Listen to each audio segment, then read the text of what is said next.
Happy Halloween! Have fun responsibly, and don't drink too many Bloody Marys tonight.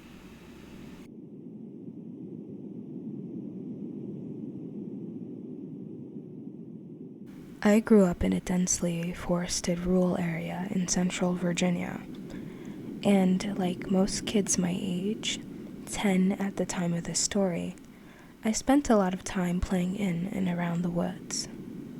My best friend and I had found a creek one day while exploring different deer trails through the woods. This creek we happened on was a very rare find, and the perfect spot for us to play. It was wide and deep enough to swim around in, and had nice, soft, mossy banks on either side to rest on after we had tired ourselves out.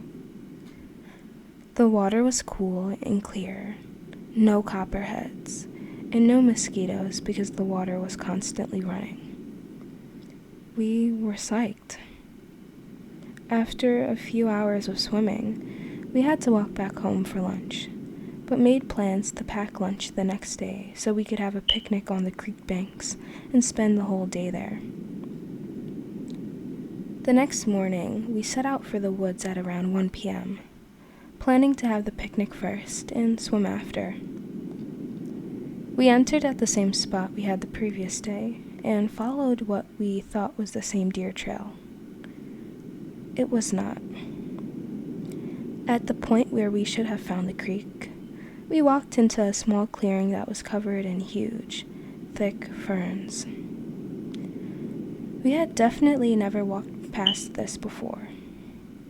So, being both hungry and tired of walking, we decided to eat in the clearing. We laughed and played around there for a while, spitting watermelon seeds at each other from our lunch.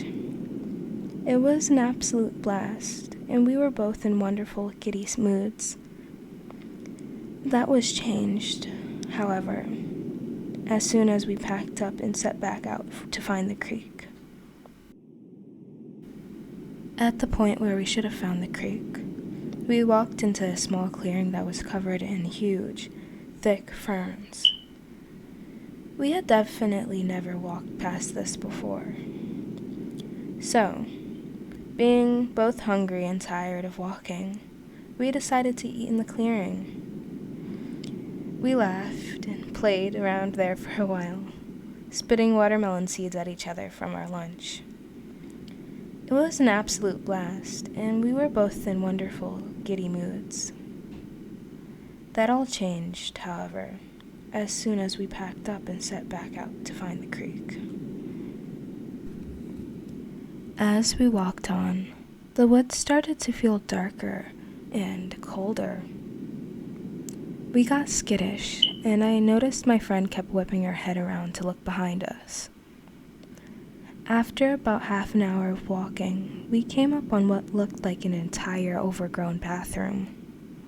Sink, toilet, and bathtub all sitting arranged together and covered in ivory.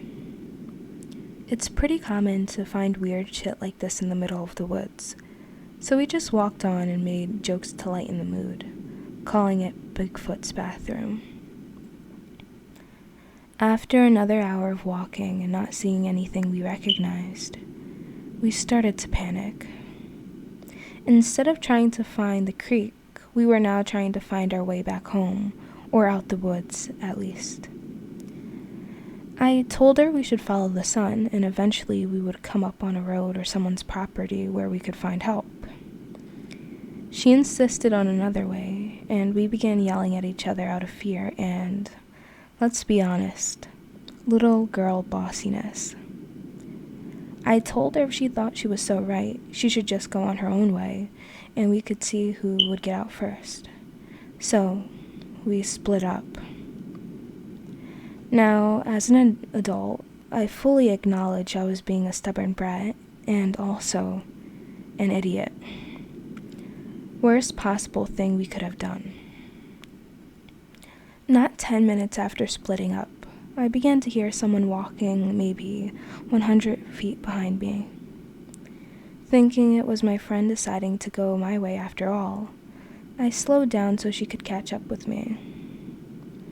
Instead, whatever it was I told matched them my the pace. janitor had my keys. I slowed down. So I didn't really It slowed lose down. them. I stopped. And asked for my It money stops. back. This He went on looked for at me hours. in total The whole incomprehension time I was going back and told forth me, on whether or not it was in my "But head, we don't or there even was have really a something janitor." following me. I just froze. I picked up a big stick, Then who the swung fuck it a few went in my times to make sure apartment it for was the last sturdy few if I had to weeks? hit someone, Why was she there? and trucked on. We didn't call the police because nothing had been As it stolen. began to get dark, But we searched I for came up on cameras in something that made my apartment. heart sink into my stomach. You never know with these psychopaths. It was Bigfoot's bathroom.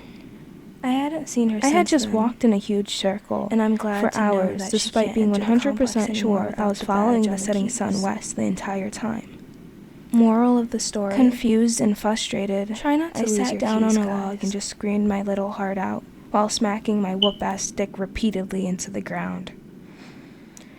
As I tried to collect myself, I heard the footsteps again walking up on me from behind.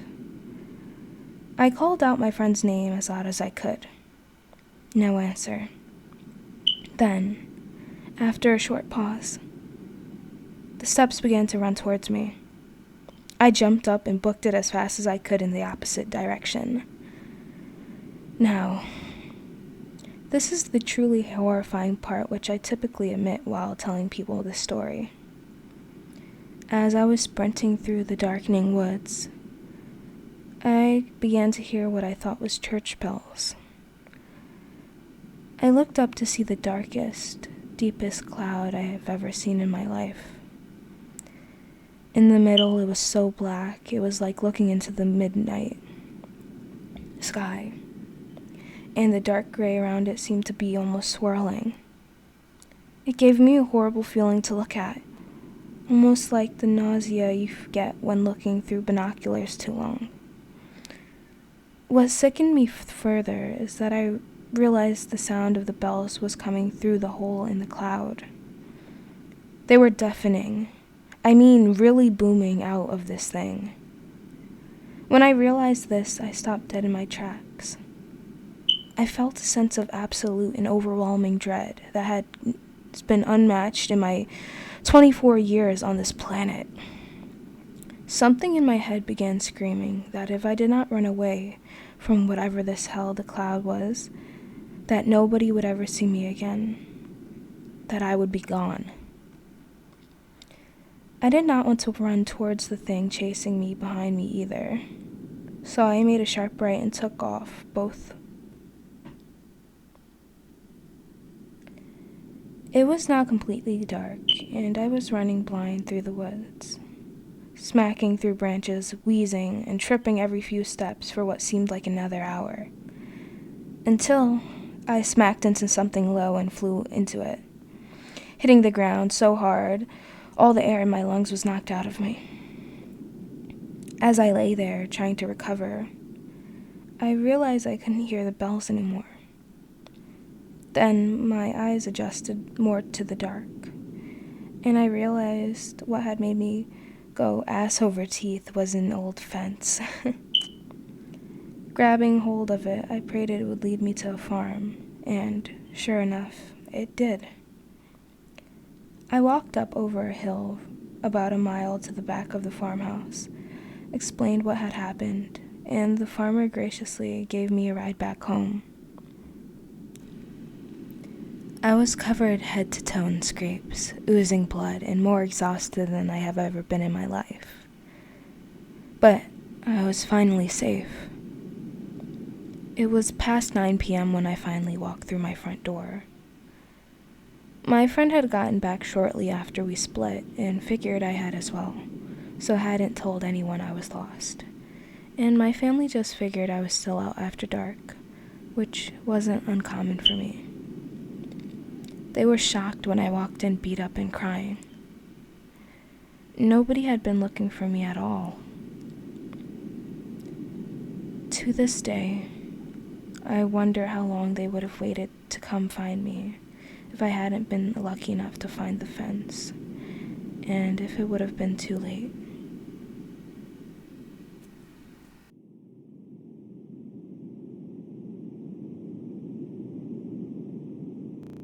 I was working my fast food job, and I had liked about everyone there.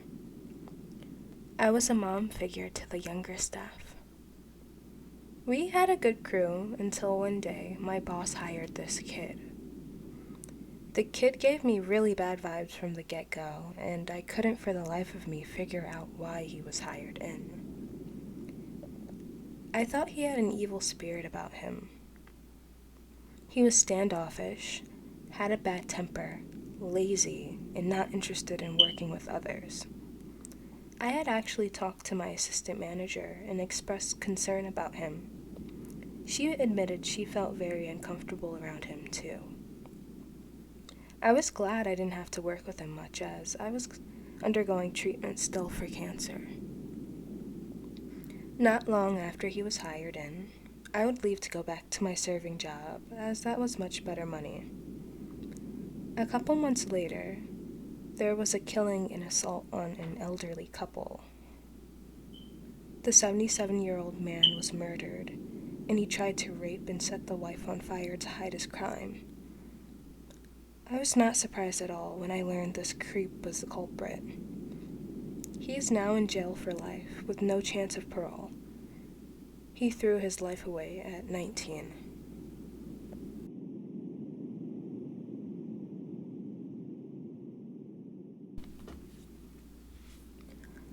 I'm not sure why this just came back to me. I went to an alternative school for troubled kids when I was in high school.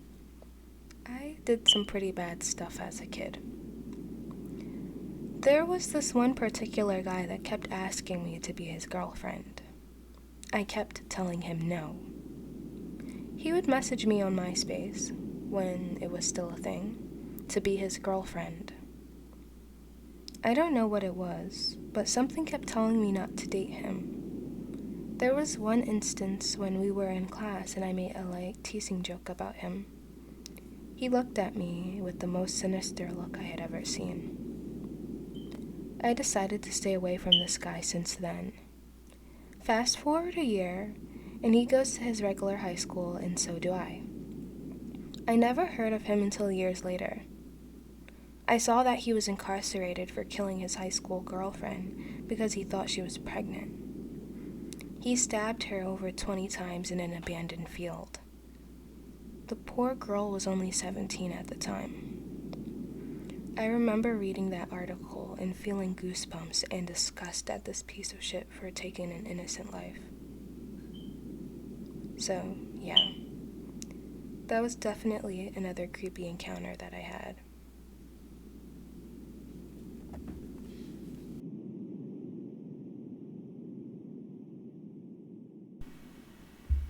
This happened to me 2 weeks ago.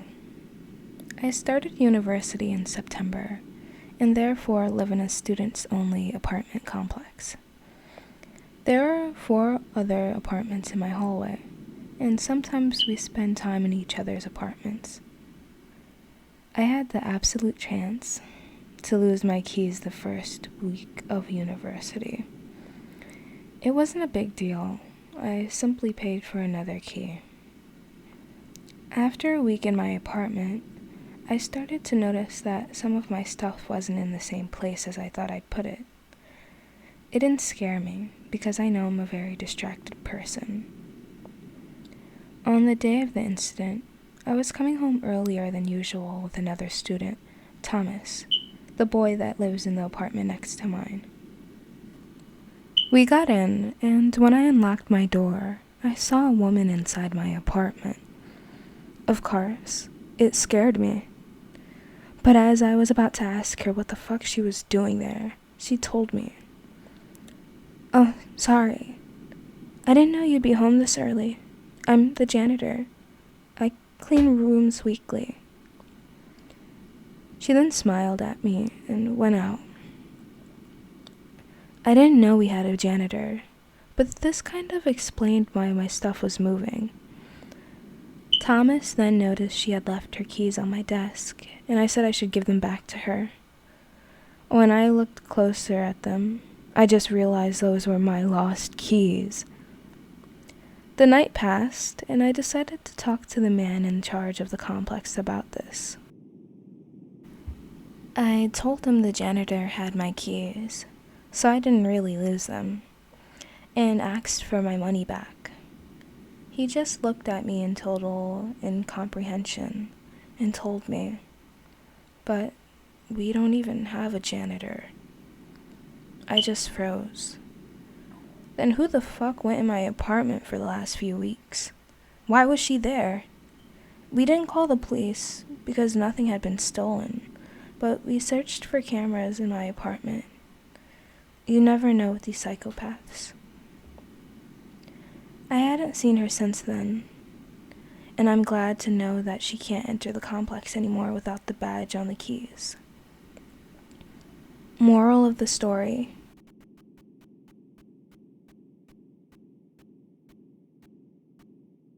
try not to lose your